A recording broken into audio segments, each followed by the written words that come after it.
Thank you everyone for tuning in today.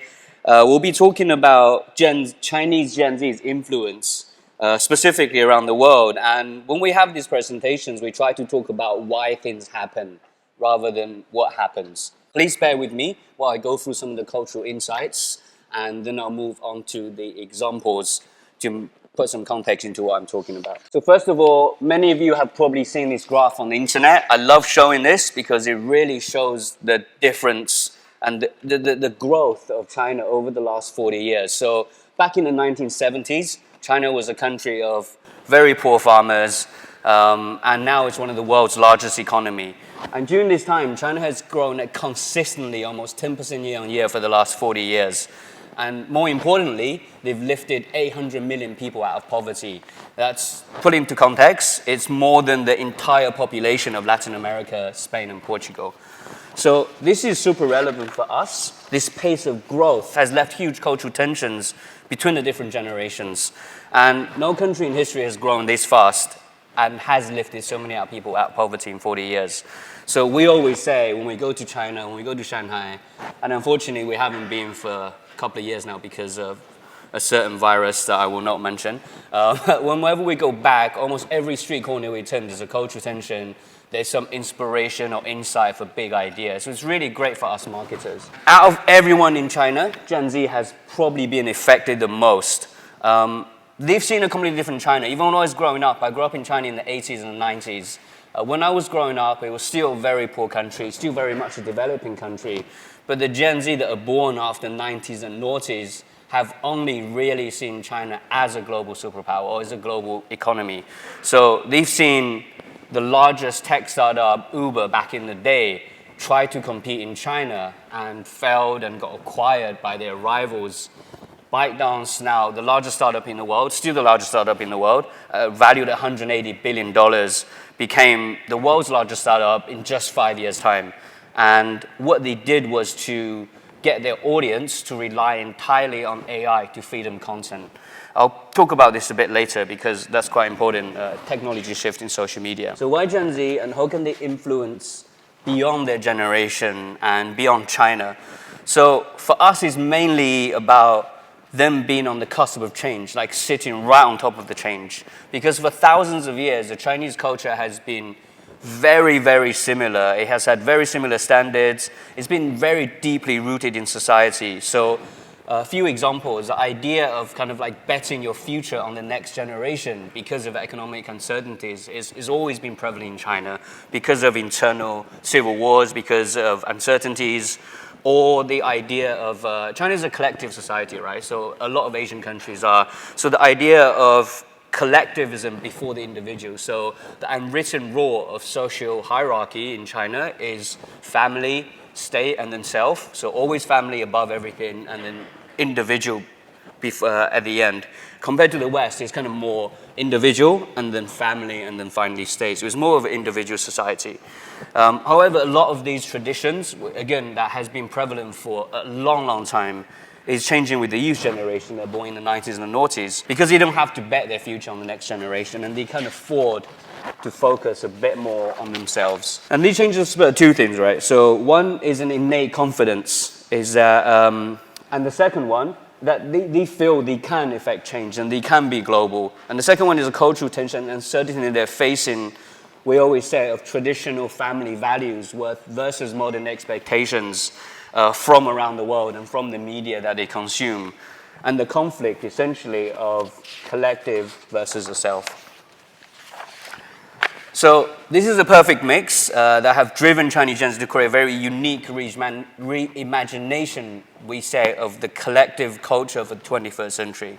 So they're essentially able to focus on individual success in a collective on various subcultures. I'll have two examples in a second, various macro trends all around the world. So namely, it's changing the made in China phrase, which has been super negative, to more designed in China. We've already seen this with brands like DJI. We absolutely love their products. Tencent, and of course ByteDance that I mentioned earlier. Going back to the title, true to the presentation, we think that they have or about to effect some of the biggest changes in the world in tech, in culture, and more. And more importantly, for all of you in the audience, It's about understanding what's happening in China with Gen Zs. And for us marketers, we always feel like it's the closest thing we can get to having a crystal ball of what's going to happen in the future with service design, with technology, with social media. And I'm going to elaborate that right now. So the first one is technology. So what can Gen Z tell us about technology and more specifically social media? Is anyone in the audience? Put your hand up if you remember MySpace or used MySpace or showing some ages. Yeah, I remember MySpace. Can anyone tell me who this account belongs to back in the day? Anyone? Yes, well done, thank you. Come and find me after, I got something for you. And I found Kim Kardashian's page for you guys because I want to show how much of a social media veteran she is. I felt it was a good example. And B, just to show that MySpace, for me, is the first generation of social media. It was the first true social media channel. I know there were platforms before MySpace, but MySpace really popularized social feed and user profiles among every other social media platform. And those were the key. So if you remember MySpace, you remember that you had to go to individual people's profiles in order to consume their content, right? So you had to go to Kim Kardashian's page to see her content. You had to go to your friend's page to see their content. So this was 100% network-led. There was no aggregation, no content feeds. It was just about the network. And now the second generation, which is kind of where we are now. It's becoming more aggregated. So we're calling this aggregated social feed. And it's more about, whether it's LinkedIn or Instagram or Twitter, it doesn't matter. You always have an aggregated feed. So you don't have to go to people's individual profiles anymore. They've consolidated the content, and they can consume all of the content within their home pages. And what's really interesting is that even with that feed, you still have some kind of optimization, right? So based on your preference, you might see more from one group of people rather than another group of people within your network. And every now and then, there's a mix of global content into the pool. So for me now, we're at kind of a model that's 50% network-led and 50% content-led. So it's about network and it's about content at the same time. And then finally, the third generation of social media, which again is kind of what's happening right now, but we're still very much the second gen. And this is exciting. It happens once every 5 to 6 years with MySpace and then Facebook and now TikTok. TikTok started as Douyin in China, so relevance back to the topic. Douyin was popular in China for about 18 months to 2 years before they started merging Musical.ly and TikTok together to create TikTok. And this is the first time ever that the content you see on the platform is almost 100% AI driven, in the sense that you don't have to follow anyone on the platform to start optimizing your content. And people are essentially trusting the AI content engine to tell them what kind of content they like. Scrolling through content pieces one by one. There's no grid, there's no feed. You can't choose the content that you're receiving. So this is now, for me, kind of like a 100% content-led model, almost, with a slight focus on creators as well. And just a side note, I'm a huge fan of TikTok because I think the platform itself is a great opportunity for marketers. Right now, at this stage of their platform growth, it's 100% meritocracy. Not 100%, but it's mostly meritocracy rather than pay-to-play like Facebook or Twitter or Instagram. You try and create an account on Facebook or Instagram, you struggle to get traction unless you're already invested in paid media or you already have a network of followers. But on TikTok, it's different because, and I have examples. I remember we created a video where one of our content creators just went on the streets asking people what they thought of Chinese celebrities, rating them out of 10, think how old they are.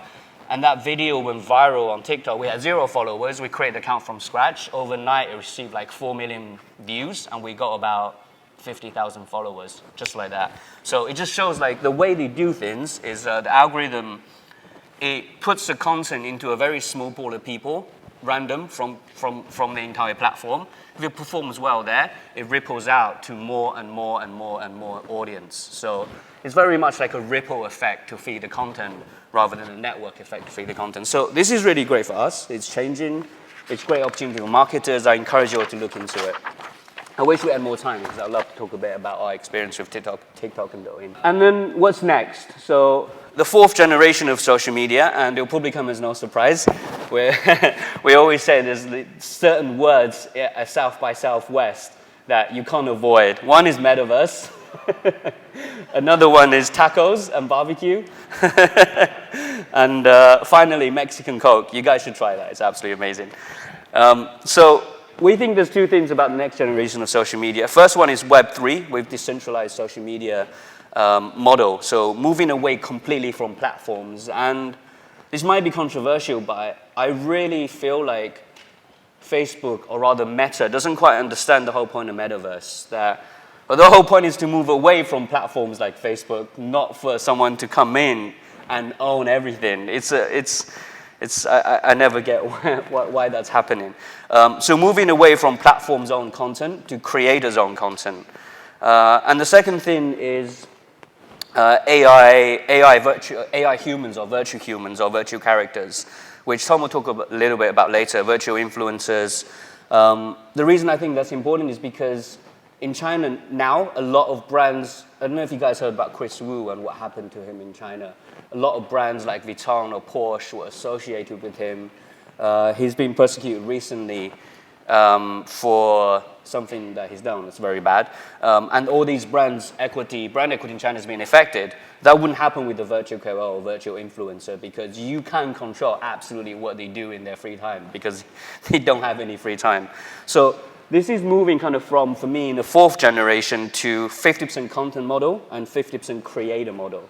So you see how the shift went from kind of 100% network, 50% content, and then 100% content, and now it's kind of content creator model where individuals own the content and move away from platforms completely. So this is an experimental feature that appeared on Douyin, I think last year, a couple of years ago. Then they took it away, but I took a recording of this. It's an AI face recognition, or like image video recognition on the platform.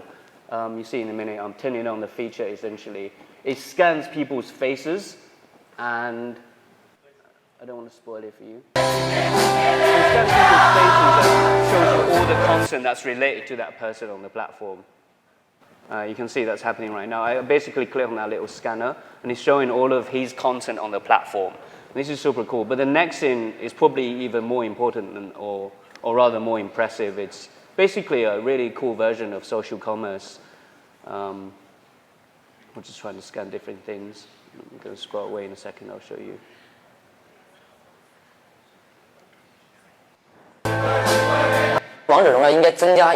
This is cool. There we go. So I thought I'd scan this guy. The cool thing is that it links to commerce immediately, shows you his outfit that he's wearing at the time. Super cool. He does this to a few other videos, but we're quite short on time, so I'm going to skip the rest of the video. But basically, really, really cool feature. Next one, I want to talk about gaming quickly. There's a reason why gamification, we're probably all marketers here, the reason why gamification is becoming more and more popular is because people love playing games.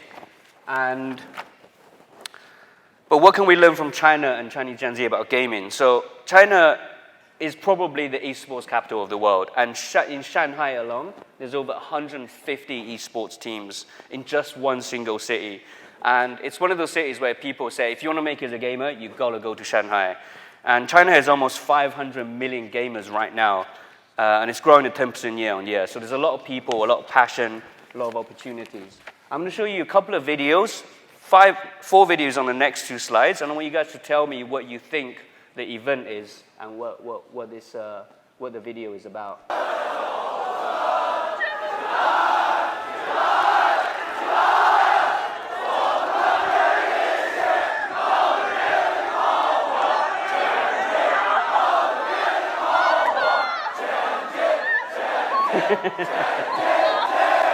There's 2 videos here. And then I'm going to show you 2 more videos in the next 2 slides.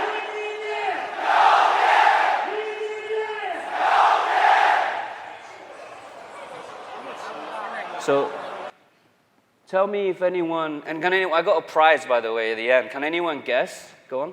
That's when EDG won the... Yes! Awesome. I can't believe you know that. That's amazing. Thank you. So this is when EDG, the Chinese esports team, won the League of Legends final World Championships. And believe it or not, it was watched by 500 million people in China alone live. There's only one other sporting event in the world that even comes close to that, and that's the World Cup finals.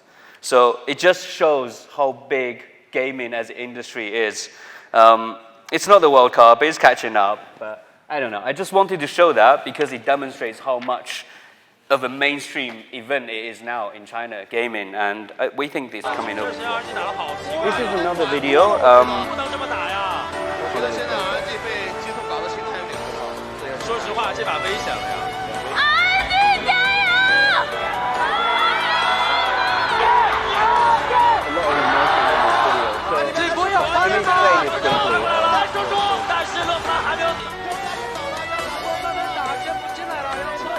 I want to explain this video quickly. So RNG is a Chinese League of Legends team, and they're really good. This is an upset where they lost one of the finals. I can't remember either semi-finals or finals where they lost. They were expected to win because of the favor. The fans are crying. They're getting really upset.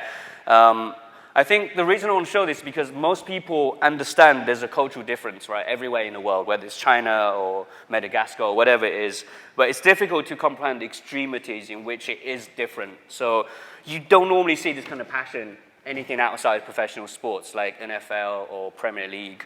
But it's happening. It's coming to the gaming industry. It is happening in China already. And again, we think it's happening all around the world or about to. Twitch streamers are already some of the most well-paid influencers with the most live audience. As audience are moving away from Instagram models and the kind of commentary culture that Instagram has rather than the immersive culture that live streaming and Twitch and gaming has. And I think brands will follow. So, and they already are. So the next video is Nike's gaming ad in China. It came out just around the time I think it was just around time of the either qualifiers or one of the mid-season invitationals of League of Legends tournament. This is a really cool video. I'm going to show you this quickly now. 你的身体要撑得起你的影像。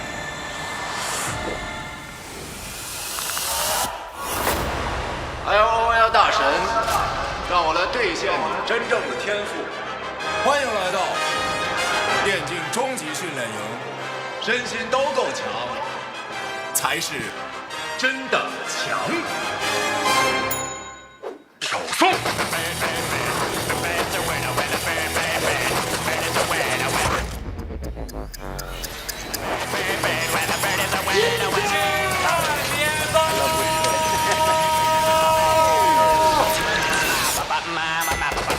告诉我，你们上了吗？不上了，真不上了吗？你快点！ 真正的 game 还要吃得健康，更要懂得恢复体能。上了吗？记住，你们是个团队。我们看人，全军出击。更强的身体，更强的心智，才是更强的 gamer。感觉退休离我越来越远了。 Really cool video, I love that. So I think just like social commerce or live streaming or third-gen social we mentioned earlier, a lot of this stuff is driven by Gen Zs because they adopt to new technology service design very quickly. They have a positive outcome associated with changes, and there's a critical mass there for things like this to pick up enough traction to test for success or failure and move on to the next thing. So I want to show you guys that because it's a really cool ad. So what's happening next? Our prediction here is that as e-commerce goes mainstream and as it expands globally, especially combined with the rapid development of metaverse, that goes that buzzword again, we're going to see a huge inflation, huge influx of revenue and value into esports teams and into the industry, whether it's sponsorships or more teams. You compare the reach of a team like EDG, that gentleman mentioned there, who probably has hundreds of millions of fans in China, around the world, easily comparable to any Premier League team or any NFL team, right? Like the audience are similar. But when you compare the sponsorship cost and the running cost of these sports teams now versus some of those professional sports teams, you see there's a huge disparity. So there's a huge imbalance right now, and the takeaway that I'm hoping to say here is that if you want to invest in something, esports is probably not the worst investment you could make right now. Whether it's sponsorship or building a team. Building a team, I think, is where the smart money is going right now. So with that said, that's the end of my section of the presentation. I'm going to introduce you to Tom, who will come on and talk about the future of social media. Thank you so much, everyone.